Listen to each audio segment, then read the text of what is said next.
Welcome back, Wolfpack. Verlis here, and this is how to use Feraligatr in Pokemon Brilliant Diamond and Shining Pearl. This is it. This is the Pokemon. It writes itself. We got Sheer Force, we got Life Orb, we got Dragon Dance, we got Coverage, we have Ice, and then we got a splashable move.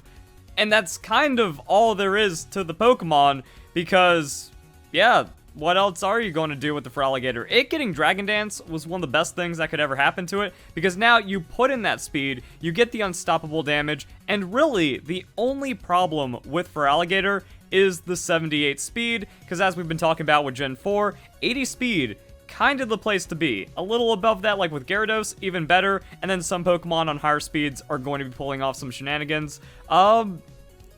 Decent enough bulk, like 85, 83, that's kind of right on the cusp of some of the neutral one-hit KOs we've been talking about, but physically, 85, 100, uninvested, you're surviving to do a Dragon Dance, and then the cool thing about Sheer Force is that it negates the Life Orb recoil, and Sheer Force is also just adding crazy amounts of damage to whatever you want. Now, it's not going to work for Earthquake, but that's just going to be there for the coverage. It will work for the Crunch because of that defense dropping. So technically pushing Crunch slightly over the Earthquake damage neutrally, but I don't know, the neutral isn't going to really matter too much. And yeah, you don't get to flinch on Waterfall, but that's going to be it. So let's go and check out the type coverage calculator. So this is what we have with the water and ice. A lot of not very effectives, mostly water type Pokemon. So let's see what happens if we splash in the ground. Well, Surskit isn't really a competitive Pokemon. Araquanid and Golisopod are Gen 7, so that's going to be perfect coverage. You're not getting the full Sheer Force, but does it matter at that point? If you're doing a +1 Life Orb boosted Earthquake, now you will take the recoil because of the Earthquake. And actually, you won't. Wait. Ah, crap, I forget that interaction. I believe that the move needs to be affected by the Sheer Force to also apply the Life Orb. So you will take recoil damage on the Earthquake. Yes, if a Pokemon with Sheer Force uses a move boosted by that ability, does not take the damage from the Life Orb. So the Earthquake coverage is compelling, but you will take a little bit of damage, and depending on the chip from the Dragon Dance, like, you're not going to be at 9%, so you get away with one Earthquake, and then you're still going to be fine, and really, you only have to worry about the Shedinja, but I can't imagine a worse feeling than doing all of that, maybe even finding, like, a +3 Feraligatr. How can you lose? Shedinja comes in, and then you lose. Adding in the Dark is going to give us more not very effective, so Poliwrath, Azumarill actually matters, Sharpedo could matter, Mega Gyarados ain't a thing, Crawdaunt could matter, but I mean, the difference is then throwing an Earthquake onto a Crawdaunt, so, that's a thing. Fishing around some of the other options that it has. Brick Break. That could solve your Dark-type woes, but what happens in return? Poison-type and Psychic-type woes, and Azumarill still there, and Shedinja also a thing. So, I mean, it just comes down to, like, what ends up being more common. Haven't seen Sharpedo. Crawdaunt could be a light threat.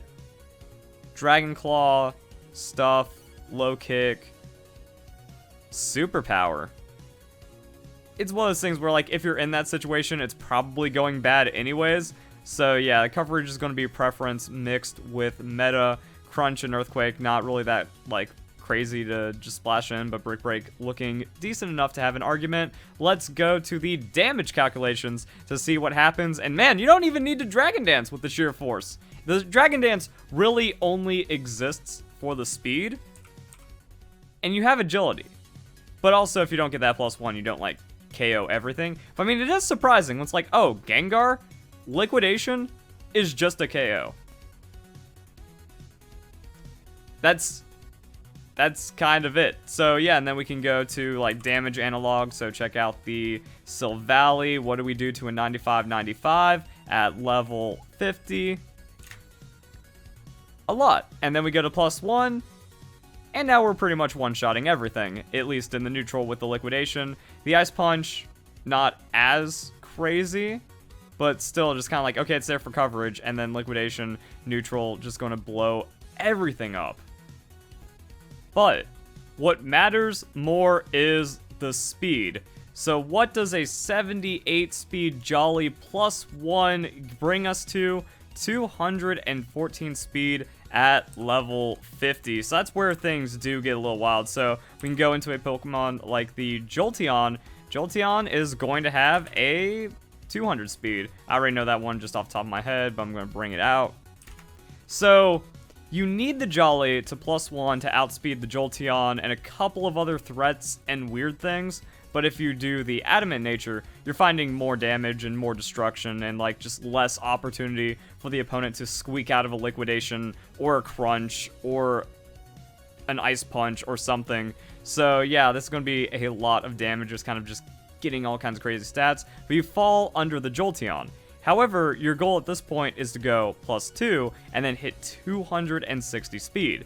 Now, that's going to be kind of tricky, depends what you're going up against, depends on what the opponent has and all that. But if you go +1 and then the opponent has like a Scarf Togekiss, you just lose anyways, so you kind of need to find a way to the +2 depending on the game state, or you play Feraligatr as kind of like a not instant sweeper, but all it needs is one turn, and then it's like a Giga Wall Breaker. So that could also be like a weird niche you can either build around or kind of tech into your team if you need it.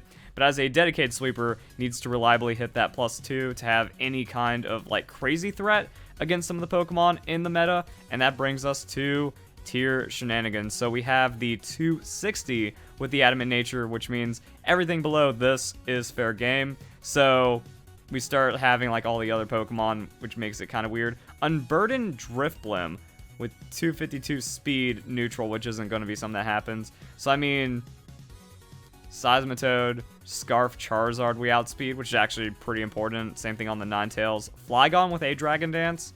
So yeah, like that's going to be it. Anything above us, ooh, Shell Smash Cloyster outspeeds us with the positive nature. Gengar, if it has a Scarf for some reason, is going to outspeed. So yeah, like the numbers get weird even with the Adamant +2. So I guess Jolly +1. Don't get greedy. Don't try to do all the crazy things. Just set Feraligatr up to one-shot everything with a it's stuck with a waterfall, not liquidation, I believe. Yeah. So the liquidation damage calculation, I guess that defaulted and I didn't catch it. My bad. I don't think it changes any real damage calculations in practice. Then I was also looking into like, what else can Feraligatr do? This is boring. If a Pokemon can only have one viable moveset, that's really not that interesting or engaging or something. But Feraligatr really only has one viable moveset. Once again, that speed makes it weird. The stats, the actual moves that it learns, makes it weird. So, like, what's best case scenario? You go Swords Dance, you take a hit, then you go Endure Lychee Berry, +3, 1 health, Torrent, Aqua Jet. It's all gonna be crazy. What are those damage numbers? The damage numbers are spicy. You one-shot a Jolteon, you one-shot an Alakazam, you one-shot a Gengar. Let's see what it would take. 80-60, still KO. 80-80 is where the numbers get a little tighter. Still a chance to KO. And actually the interesting thing is that because of damage calculations, you actually do slightly more damage, like 1% more damage, maybe 1.5% more damage at level 50 versus the level 100. So, beneficial chance to KO in 80-80. So if there's like an 80-75 Pokemon, that's pretty much going to be a KO. And after that, does get a little rough for the Feraligatr because now you're slow. The idea of the hit points is that you survive anything, gives you that Swords Dance. Maybe it affords you a second Swords Dance, and other weird things can happen. Then it's like outspeed for an Ice Punch, something. I can't really see too many other ideas. What if it's a Roar? What if like they're going for setup and then you're just like, nah. Actually, if they're going for setup, I feel like you'd want that more. So you go like huge plus on the Swords Dance and then just start shutting them down. Unless it's something like a Clefable. If a Clefable shows up, it wants to Calm Mind and then be annoying. So you roar that, their new Pokemon comes in, you Swords Dance, you do all that, and then every time Clefable tries to come in, you roar it, but it might catch on to you and then throw a Moonblast or something. I don't know. Game's ugly sometimes. But overall, the Feraligatr, it can do a thing on this cheese set because it has the Swords Dance, it has the Lychee Berry, and it has the Aqua Jet. It's also one of the higher attacking Pokemon. So, I mean, we could also just kind of compare that to other things. What other Pokemon could accomplish this, and what are their attack stats? Crawdon, more attack. The adaptability, I think, actually puts it behind the Torrent damage. So, that's something taken into consideration. Non-stab on these Pokemon. Empoleon's just worse at it.